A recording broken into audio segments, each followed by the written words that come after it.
Il n'y avait clairement aucun appât dans la cage. Mais ce homard a choisi d'entrer dans le piège et d'être capturé par les humains exprès. Après que le pêcheur ait ramené le homard à terre, il est rapidement apparu sur le marché aux fruits de mer. À cette époque, un chef 5 étoiles découvrit par hasard ce homard robuste et l'acheta à un prix élevé. Le chef est retourné à son travail et s'est personnellement préparé à préparer des nouilles pour le client. Cependant, juste au moment où il s'apprêtait à couper le homard comme d'habitude, de la boue blanche commença à sécréter du fond du homard. À ce stade, le chef retourne curieusement le corps du homard pour l'examiner. Le chef essuya rapidement la boue de son visage avec une serviette et ordonna avec colère à ses hommes de se débarrasser du homard. Lorsque le chef est parti, le personnel a donné le homard à un autre stagiaire. Le stagiaire ne savait pas quoi faire du homard, alors il a utilisé un broyeur pour le broyer et l'a jeté dans les égouts, mais a fini par être éclaboussé de boue blanche. Il part ensuite satisfait après avoir vu les homards écrasés couler dans l'égout. Bientôt, le chef commença à préparer les plats, mais pour une raison quelconque, ses doigts commencèrent à trembler de manière incontrôlable. Pensant que la pièce était trop étouffante, le chef voulut sortir prendre l'air frais, mais il devenait de plus en plus difficile de respirer, et son rythme cardiaque augmentait de façon exponentielle. À ce moment, le chef s'est soudainement souvenu de la boue mystérieuse dans le corps du homard et a voulu se précipiter à l'hôpital immédiatement, mais son corps s'est complètement effondré en chemin. Il est tombé au sol et a vomi du sang noir, et finalement mort subitement. Le sous-chef a également développé les mêmes symptômes après avoir essuyé la boue de la planche à découper et a été transporté d'urgence à l'hôpital. Peu de temps après, le chef adjoint est décédé après l'échec des efforts de sauvetage. Cependant, le chef adjoint était arrivé à l'hôpital à l'avance et avait pris suffisamment de dispositions. Malgré un équipement complet et le médecin plus célèbre, il n'a toujours pas pu être sauvé. Ce qui était encore plus incroyable, c'est que le médecin n'a pas pu trouver la source du virus. Puis de plus en plus d'employés du restaurant ont eu des problèmes et la façon dont ils sont morts est exactement la même qu'avant. Bientôt, le médecin a recueilli le sang noir vomi par le défunt, puis s'est coupé le doigt avec un couteau, puis a combiné le sang des deux et a observé au microscope à sa grande horreur, et a constaté que les cellules sanguines avaient été dévorées par un virus à une vitesse visible à l'œil nu. Le médecin a ensuite appris que les employés du restaurant étaient morts après avoir été en contact avec des homards infectés, et quand il était impatient de savoir où les homards morts avaient été jetés, le directeur a dit qu'ils avaient été jetés dans les égouts.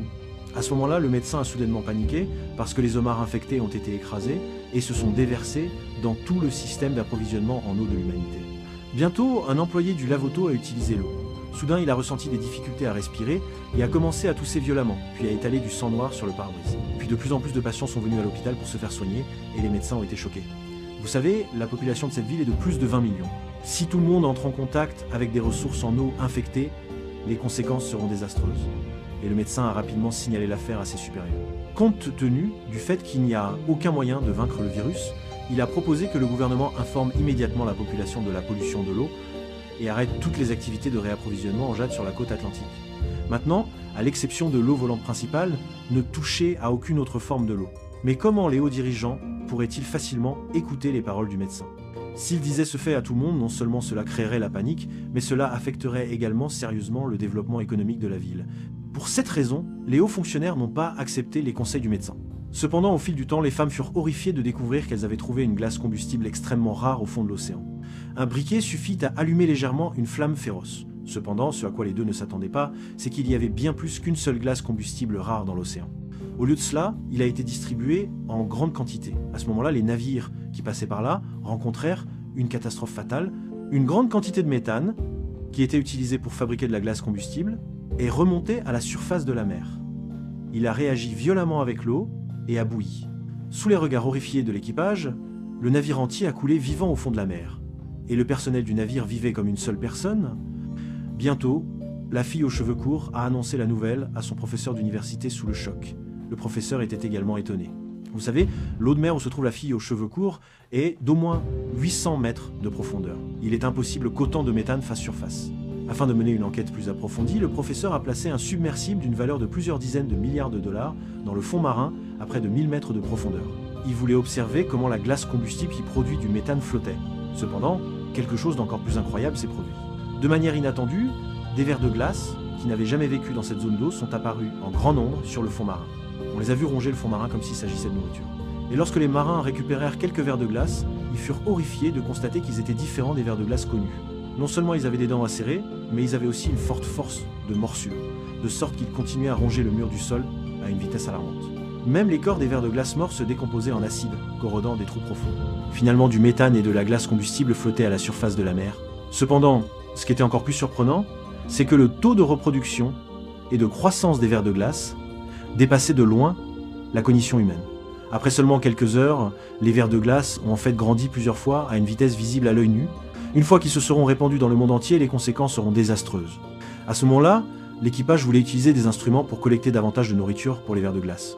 Soudain, la coque trembla violemment. Alors que l'eau de mer environnante bouillonnait, une grande quantité de pétrole et de méthane remonta rapidement à la surface de la mer. Heureusement, le navire sur lequel se trouvait le docteur était suffisamment grand, sinon ils auraient été engloutis par l'eau de mer bouillante comme lors du naufrage précédent. De cette façon, tous les navires du monde sonnèrent l'alarme. Cependant, alors que tout le monde réfléchissait à la façon de se débarrasser des vers de glace, de manière inattendue, celui qui n'était que 2 fois plus grand qu'un ongle a également muté comme le ver de glace et est devenu plusieurs fois plus grand qu'avant et s'est attaché au navire humain, ralentissant leur vitesse.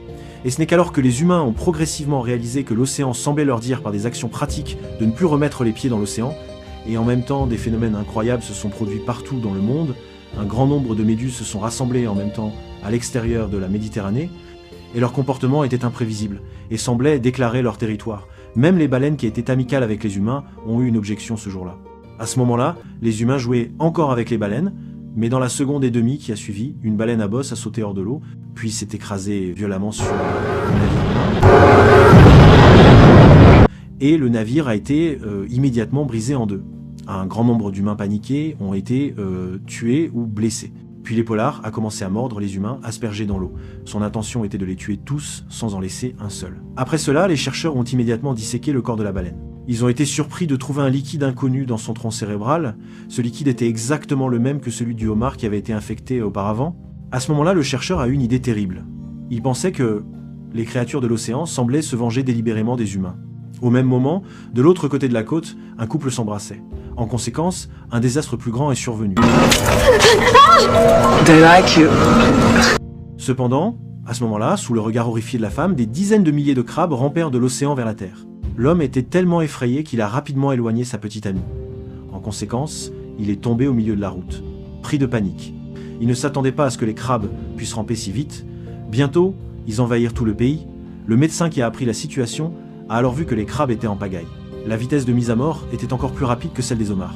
Il a finalement obtenu l'échantillon et a voulu l'étudier rapidement. Cependant, avant d'utiliser l'outil de coupe pour ouvrir son intérieur, le médecin a été choqué de trouver une grande quantité de mucus blanc s'écoulant du corps du crabe. Puis, il prit une petite bouteille de liquide et le versa sur la culture. Il a découvert que la composition était exactement la même que celle du mucus des homards et des baleines. À ce moment-là, le chercheur était perplexe. Après tout, les homards, les crabes et les baleines ne se trouvent pas dans le même océan. Comment pourrait-il y avoir la même boue?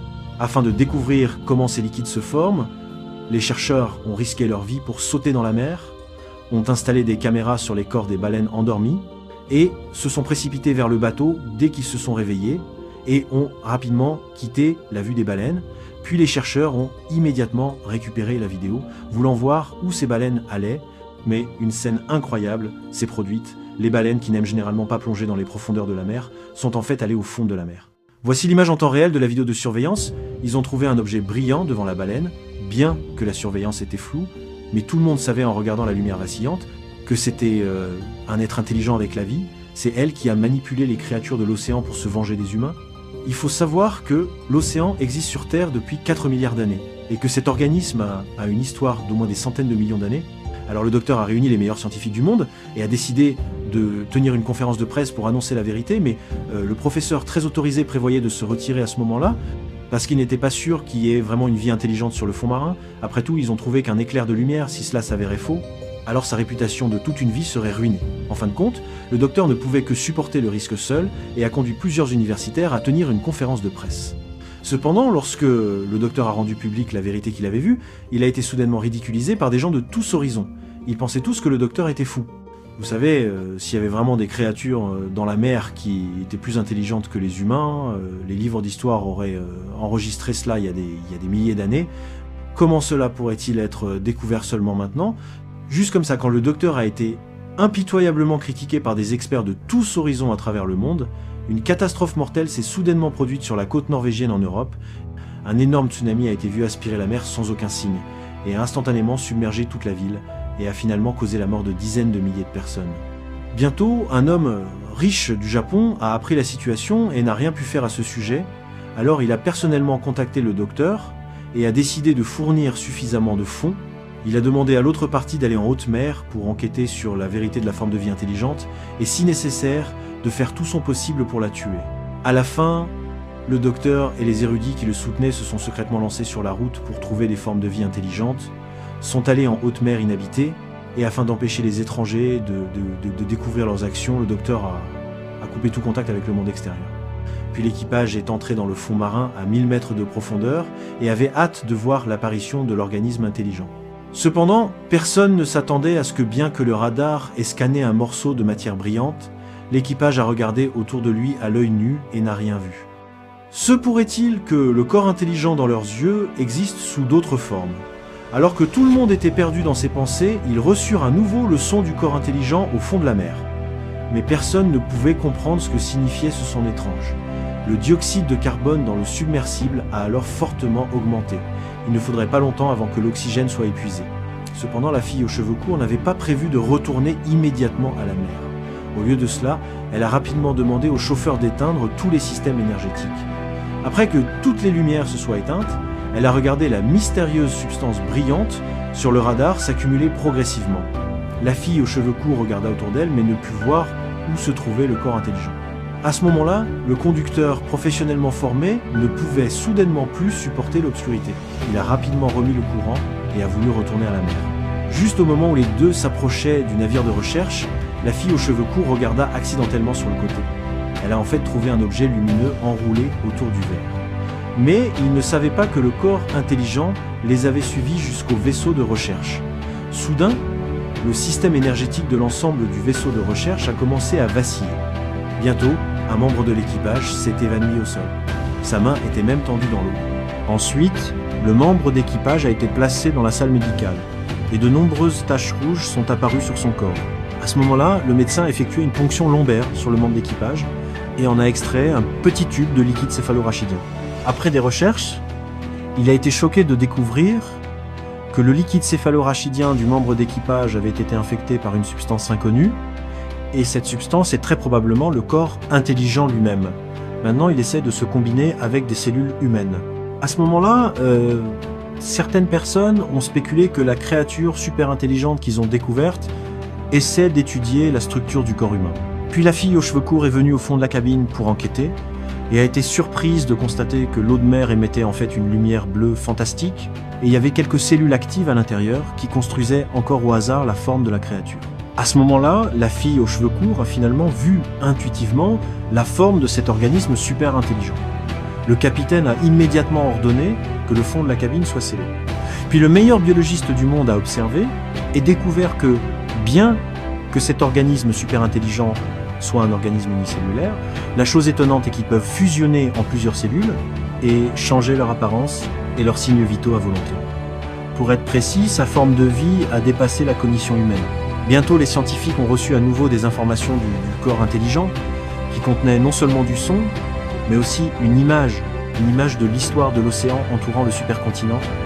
Cependant, il convient de noter que cette période de l'histoire remonte à 250 millions d'années, ce qui signifie que le corps intelligent existait déjà à cette époque, et leur mémoire est une mémoire collective qui a été transmise jusqu'à nos jours. Mais maintenant, le corps super intelligent est entré dans le corps d'un membre d'équipage.